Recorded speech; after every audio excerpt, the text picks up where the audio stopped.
আসসালামু আলাইকুম বন্ধুরা, এই মুহূর্তে আমি বসে আছি গুদুন ভাইয়ের দোকানে। তো আমরা এখানে দুইজন বড় বড় সেলিব্রিটি আছেন, তারা খেয়ে বিল দিবা আর খেয়ে দিতা নাই, এটা দেখার কোনো বিষয়ও নাই।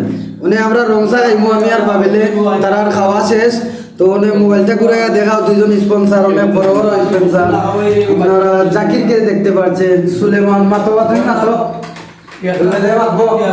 পরিবর্তন আমরা দেখতে পাচ্ছি এই মুহূর্তে চায়ের কম্পিটিশন চলছে। কম্পিটিশনে অংশগ্রহণ করেছেন মুরব্বী জাকির স্যার আর সিরাজ চাচার ছেলে মোহাম্মদ সুলেমান। তারা সেলিব্রিটি ফাইয়া খেয়ে সার বিল দিতা ওটা লইয়া মায়ের কইরা হইতো ওই অভিমান করতো। তাই তো ভাই সাইয়া হইতা তুমি আর আপনি ওই তো ওখানে মুখ খোলা দিলে ওই তো সাও আছে। এই মুহূর্তে আপনারা দেখতে পাচ্ছেন রংসা মাঠে উপস্থিত আমরা রংসা খাইরা আর সারদা দোয়া করতাম। মানে তো স্পন্সারও এখনো শিওর হয়েছে গিয়া হে বিল দিবা জাকিরে না সুলেমান, আমরা দোয়াটা করতেই হতো।